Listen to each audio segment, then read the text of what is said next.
ನೋಡಿ ಅಭಿಮಾನಿಗಳು ಅಭಿಮಾನ ಅಂತಾರೆ, ಕಟೌಟಿಗೆ ಅವರು ಹಾಲು ಹಾಕ್ತಾರೆ, ಅಭಿಷೇಕ ಮಾಡ್ತಾರೆ. ಅಭಿಮಾನ ನಾನು ತಪ್ಪು ಅಂತ ನಾನು ಖಂಡಿತವಾಗಲೂ ಹೇಳೋದಿಲ್ಲ. ಆದರೆ ಈ ಕುರುಡು ಪ್ರೀತಿಗಳು, ಕುರುಡು ಅಭಿಮಾನಗಳು ಎಷ್ಟರ ಮಟ್ಟಿಗೆ ವರ್ಕೌಟ್ ಆಗ್ತವೆ ಅನ್ನುವಂಥದ್ದನ್ನು ಈ ಕೇಸನ್ನು ನೋಡಿ ನೀವು ನಿರ್ಧಾರಕ್ಕೆ ಬರಬೇಕು. ಯಾಕಂದರೆ ಈಗ ಒಬ್ಬರಾದ್ಮೇಲೆ ಒಬ್ಬರು ಬಿಡುಗಡೆ ಆಗ್ತಾ ಇದ್ದಾರೆ. ಕೆಲವರಿಗೆ ಶ್ಯೂರಿಟಿ ಕೊಡೋಕ್ಕೆ ದುಡ್ಡಿಲ್ಲ.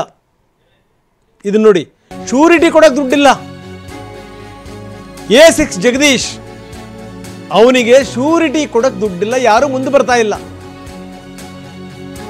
ತಾಯಿ ಹೆತ್ತ ಹೊಟ್ಟೆ ಹುಳೋ ಅನ್ನತ್ತೆ. ದರ್ಶನ್ ಅವರೇ ನಮ್ಮ ಜಗದೀಶನ ಬಿಡುಗಡೆಗೆ ಏನಾದರೂ ವ್ಯವಸ್ಥೆ ಮಾಡಬೇಕು, ನಮಗೆ ಬೆಂಗಳೂರಿಗೆ ಹೋಗಿ ಬರೋಕ್ಕೂ ಕೂಡ ದುಡ್ಡಿಲ್ಲ ಅಂತಾರೆ. ಸುಲೋಚನಮ್ಮ ದುಡಿಯೋ ಮಗ ಜೈಲು ಸೇರಿಬಿಟ್ಟ, ನಾವು ಸಿಕ್ಕಾಪಟ್ಟೆ ನಾವು ಕಷ್ಟಪಡ್ತಾ ಇದ್ದೀವಿ, ಯಾರಿಗೆ ಕೇಳಬೇಕು ಶ್ಯೂರಿಟಿ ಹಣವನ್ನು? ನೋಡಿ, ಏನಾದರೂ ಈ ರೀತಿ ಈ ತಪ್ಪುಗಳನ್ನು ಮಾಡಲಿಕ್ಕೆ ಹೊರಟಂಥ ಸಂದರ್ಭದಲ್ಲಿ ಏನೋ ಒಂದು ಈ ಹೀರೋಗಳ ಎದುರುಗಡೆಗೆ ನಾವು ಹೀರೋ ಅಂತ ಅನಿಸ್ಕೋಬೇಕು ಅನ್ನುವಂಥ ಈ ಹುಚ್ಚತನ ಹುಂಬತನ ಇರುತ್ತೆ ಕೆಲವರಿಗೆ. ಅಂಥವರು ಇದನ್ನು ಕಂಡುಬಿಟ್ಟು ನೋಡಬೇಕು, ಇಂಥ ಸ್ಟೋರಿಗಳನ್ನು ಕಿವಿಯಾರೆ ಕೇಳಬೇಕು, ಈ ಕಥಾನಕಗಳನ್ನು. ಮನೆಗೆ ಆಸರೆ ಆಗಬೇಕಾಗಿದ್ದಂಥ ಮಗ ಜೈಲು ಸೇರಿಬಿಟ್ಟ, 6 ತಿಂಗಳು. ಮನೆಗೆ ಏನಾಗಬೇಕು ಹೇಳಿ? ಅವ್ರಿಗೆ ಬಟ್ಟೆ ಏನು ಹೊಟ್ಟೆ ಮೇಲೆ ತಣ್ಣೀರು ಬಟ್ಟೆ ಹಾಕೊಂಡು ಇರೋಕ್ಕೆ ಸಾಧ್ಯನಾ? ಈಗ ಬಿಡುಗಡೆ ಆಗಬೇಕು. ಬಿಡುಗಡೆ ಆದರೆ ಆಗಬೇಕು ಅಂತಂತಂದರೆ ನೀವು ಶ್ಯೂರಿಟಿ ಕೊಡಬೇಕು. ದುಡ್ಡಿಲ್ಲ. ಯಾರ್ದೋ ಕುಟುಂಬಸ್ಥರು ಸಂಬಂಧಿಕರದ್ದು ಆ ಜಮೀನಿನ ಪಹಣಿ ಹಿಡ್ಕೊಂಡು ಹೋಗಿದ್ರಂತೆ, ಅದು ಯಾವುದೂ ಕೂಡ ವರ್ಕೌಟ್ ಆಗಲಿಲ್ಲ. ಕೊಲೆ ಕೇಸ್ ಆಗಿರೋದ್ರಿಂದ ಶ್ಯೂರಿಟಿಗೆ ಯಾರೂ ಬರ್ತಾ ಇಲ್ಲ. ಇದು ನೋಡಿ ಎಂಥ ಸ್ಥಿತಿ. ಬನ್ನಿ, ಅವರ ತಾಯಿ ನಮ್ಮ ಪ್ರತಿನಿಧಿ ಜೊತೆ ಮಾತಾಡಿದ್ದಾರೆ, ಏನು ಹೇಳಿದ್ರು ನೋಡೋಣ. ಚಿತ್ರದುರ್ಗದ ರೇಣುಕಾಸ್ವಾಮಿ ಹತ್ಯೆ ಪ್ರಕರಣದ A6 ಜಗದೀಶ್ಗೆ ಜಾಮೀನು ಸಿಕ್ಕಿದೆ, ಬಿಡುಗಡೆ ಭಾಗ್ಯ ಸಿಕ್ಕಿಲ್ಲ. ಅವರಿಲ್ಲೇ ಕೇಳೋಣ ಬನ್ನಿ. ಅಮ್ಮ, ಈಗ ಆಲ್ರೆಡಿ ಅವ್ರಿಗೆ ಬೇಲಾಗಿ 2-3 ದಿನ ಮೇಲಾಗಿದೆ, ಯಾಕೆ ಹೊರಗಡೆ ಬರ್ಲಿಕ್ಕೆ ಆಗ್ತಿಲ್ಲ? ಶಿವಮೊಗ್ಗ ಜೈಲಲ್ಲೇ ಇದ್ದಾರೆ ಇನ್ನು, ಯಾವ ಕಾರಣಕ್ಕೆ? ಯಾಕೆ ಇದು ಹೊಲದ್ದು ಪಾಣಿ ಬೇಕಂತ ಸರ್, ಯಾರು ನಮ್ಮ ಕಡೆ ಯಾರು ಇಲ್ಲ, ಹೊಲ ಇಲ್ಲ, ಏನೂ ಇಲ್ಲ ನಮಗೆ.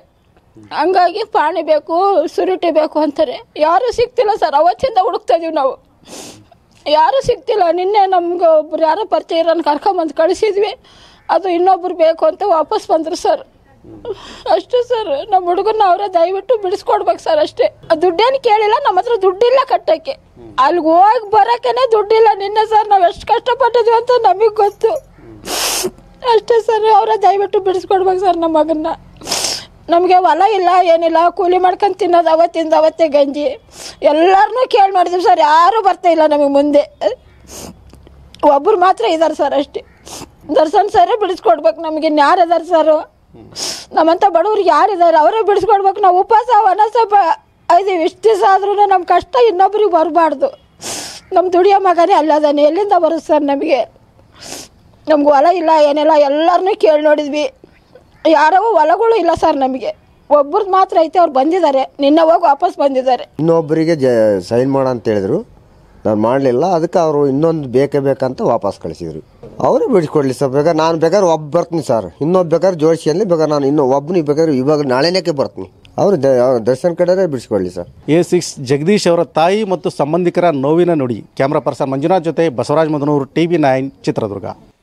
ಬನ್ನಿ, ಕಿರಣ್ ನಮ್ಮ ಜೊತೆಗೆ ಈಗ ನೇರ ಸಂಪರ್ಕದಲ್ಲಿದ್ದಾರೆ. ಕಿರಣ್, ತಾಯಿ ಮಾತಾಡ್ತಾ ಇದ್ರು, ಕಣ್ಣೀರು ಹಾಕ್ತಾ ಇದ್ರು, ನಾವು ನೋಡಿದ್ವಿ.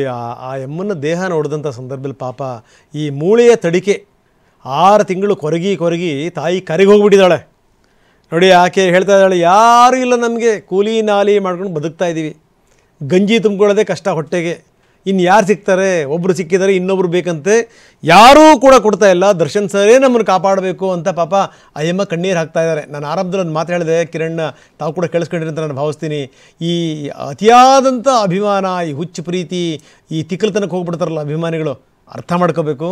ಏನು ಅಂದರೆ ಮುಂದೆ ಒಂದಲ್ಲ ಒಂದು ದಿವಸ ನಾವು ಹೆಂಗೆ ಸಿಕ್ಕಾಕೊಂಡ್ಬಿಡ್ತೀವಿ, ಏನು ಕತೆ, ಆಮೇಲೆ ನಮ್ಮನ್ನು ನಂಬಿರುವಂಥ ನಮ್ಮ ಕುಟುಂಬದ ಗತಿ ಏನಾಗಬೇಕು ಅದನ್ನು ಅರ್ಥ ಮಾಡ್ಕೋಬೇಕು ಅಂತ. ಏನಂತೀರಿ ಕಿರಣ್? ಖಂಡಿತ ರಂಗನಾಥ್, ಏನು ಈ ಒಂದು ಜಗದೀಶ್ ಮತ್ತು ಅನುಕುಮಾರ್ ಅಂತ ಇಬ್ಬರು ಕೂಡ ಈಗ ಬೇಲಾಗಿದೆ, ಅವ್ರಿಗೆ ಶ್ಯೂರಿಟಿ ಕೊಡೋಕ್ಕೆ ಯಾರು ಕೂಡ ಇಲ್ಲ. ಇವರಿಬ್ಬರು ಕೂಡ ಚಿತ್ರದುರ್ಗದವರು.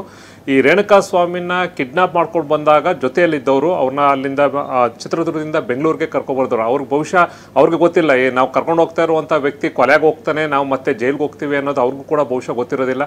ಅವರು ಒಂದು ರಾಘವೇಂದ್ರ ಅಂತ ಏನು ಒಂದು ದರ್ಶನ್ ಅಭಿಮಾನಿಗಳ ಸಂಘದ ಅಧ್ಯಕ್ಷನಿದೆ, ದರ್ಶನ್ ರಾಘವೇಂದ್ರ, ಅವ್ರ ಜೊತೆ ಇಲ್ಲಿದ್ದವರು ಇವರು ಕಾರಲ್ಲೇ ಕೂರಿಸ್ಕೊಂಡು ಮಧ್ಯದ ರೇಣುಕಾ ಸ್ವಾಮಿನ ಕೂರಿಸ್ಕೊಂಡು ಚಿತ್ರದುರ್ಗದಿಂದ ಬೆಂಗಳೂರಿಗೆ ಬರ್ತಾರೆ. ಬರ್ಬೇಕಾದ್ರೆ ತುಮಕೂರಲ್ಲಿ ರೇಣುಕಾ ಸ್ವಾಮಿನೇ ಪೇಮೆಂಟ್ ಮಾಡಿ ಡ್ರಿಂಕ್ಸನ್ನು ಇವರಿಗೆ ಕೊಡಿಸ್ತಾನೆ. ನಂತರ ಈ ಶೆಡ್ಡಿ ಕರ್ಕೊಬರ್ತಾರೆ.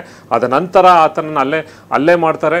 ಅಲ್ಲೇ ಮಾಡಿ ದರ್ಶನ್ ಹೊರಗಡೆ ಹೋಗ್ಬೇಕಾದ್ರೆ ಕೂಡ ಅವನ ಜೊತೆ ಸೆಲ್ಫಿ ತಗೋತಾರೆ. ಅಂದರೆ ಎಲ್ಲೋ ಒಂದು ಕಡೆ ದರ್ಶನ್ ಮೇಲೆ ಇರುವಂಥ ಅಭಿಮಾನಕ್ಕೋಸ್ಕರ ಅವರು ಈ ಒಂದು ಕೆಲಸವನ್ನು ಮಾಡಿದ್ರು ಅಂತ ಇದ್ದಾರೆ. ಈಗ ಜೈಲಾಯಿತು, 6 ತಿಂಗಳಾಯಿತು. ಈಗ ಬೇಲ್ ಸಿಕ್ಕಿದೆ. ಬೇಲ್ ಸಿಕ್ಕಿದ್ರು ಕೂಡ ಇವ್ರಿಗೆ ಹೊರಗಡೆ ಬರೋಕ್ಕೆ ಇಬ್ರಿಗೂ ಕೂಡ ಸಾಧ್ಯವಾಗ್ತಿಲ್ಲ. ಯಾಕೆಂದರೆ ಕೋರ್ಟ್ ಕೊಟ್ಟಿರುವಂಥ ಏನು ಒಂದು ಶ್ಯೂರಿಟಿ ಏನಿದೆ ಅದನ್ನು ಅವರು ಫಿಲ್ ಮಾಡಬೇಕಾಗುತ್ತೆ. ನಂತರ ಅವ್ರನ್ನ ರಿಲೀಸ್ ಆಗುತ್ತೆ. ಇದಲ್ದಲೆ ಇನ್ನೊಂದು ನೆನ್ಪು ಮಾಡ್ತೀನಿ ರಂಗನಾಥ್, ಇದೇ ಥರ ಹಿಂದೆ ಕೂಡ ಸರೆಂಡರ್ ಆದರು. ಇದೇ ಪ್ರಕರಣಕ್ಕೆ ಸಂಬಂಧಪಟ್ಟಂತೆ ಕಾರ್ತಿಕ್ ಇರ್ಬೋದು, ಕೆಲವೊಬ್ರು ಚೆಲುವರಾಜ್ ಇರ್ಬೋದು, ಇವರು ತುಮಕೂರಿನಲ್ಲಿ ಜೈಲಿನಲ್ಲಿದ್ದರು. ಅವರು ಸರೆಂಡರ್ ಆಗಿದ್ರು. ಅಂದರೆ ನಾವೇ ಕೊಲೆ ಮಾಡಿದ್ದು ಅಂತ ಹೋಗಿ ಸರೆಂಡರ್ ಆಗಿದ್ರು.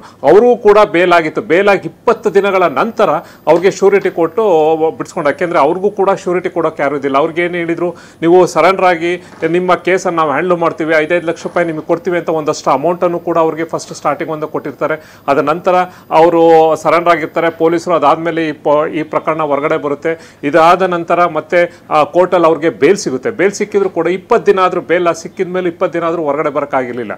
ಈ ಒಂದು ಸಮಯದಲ್ಲಿ ಯಾರೂ ಕೂಡ ಮುಂದೆ ಬಂದರೆ ಅಂತಿಮವಾಗಿ ಅವ್ರಿಗೆ 20 ದಿನ ಆದಮೇಲೆ ಅವರು ಹೊರಗಡೆ ಬರ್ತಾರೆ. ಇಲ್ಲಿ ಇವತ್ತು ಜಗದೀಶು ಮತ್ತು ಅನುಕುಮಾರ್ದು ಅದೇ ಒಂದು ಪರಿಸ್ಥಿತಿ. ಇನ್ನೊಂದು ಕಡೆ ಪೊಲೀಸ್ ಕಮಿಷನರ್ ಕೂಡ ಈಗಾಗಲೇ ಹೇಳಿರುವಂತೆ, ನೆನ್ನೆನೂ ಕೂಡ ಈ ಬಗ್ಗೆ ನಾವು ಬ್ರೇಕ್ ಮಾಡಿದ್ವಿ ಸ್ಟೋರಿನ, ಸುಪ್ರೀಂ ಕೋರ್ಟ್ಗೆ ಈಗಾಗಲೇ ಹೋಗೋಕ್ಕೆ ಎಲ್ಲ ರೀತಿಯ ತಯಾರಿ ಮಾಡ್ಕೋತಾ ಇದ್ದಾರೆ. ಸರ್ಕಾರಕ್ಕೆ ಈಗಾಗಲೇ ಲೀಗಲ್ ಒಪಿನಿಯನ್ ಕೂಡ ತೊಗೊಂಡಿದ್ದಾರೆ. ಇನ್ನು ಸರ್ಕಾರಕ್ಕೂ ಕೂಡ ಈಗ ಸಬ್ಮಿಷನ್ ಅನುಮತಿಗೆ ಒಂದು ತಗೊಂಡು ನಂತರ ಸುಪ್ರೀಂ ಕೋರ್ಟ್ಗೆ ಏನು ದರ್ಶನ್ ಮತ್ತು ಇತರರಿಗೆ ಏನು ಬೇಲ್ನ ಕ್ಯಾನ್ಸಲ್ ಮಾಡಿಸ್ಬೇಕು ಅಂತ ಚಾಲೆಂಜ್ ಮಾಡೋಕ್ಕೆ ಎಲ್ಲ ರೀತಿಯ ತಯಾರಿಯನ್ನು ಮಾಡ್ಕೋತಾ ಇದ್ದಾರೆ. ಓಕೆ ಕಿರಣ್, ಧನ್ಯವಾದ.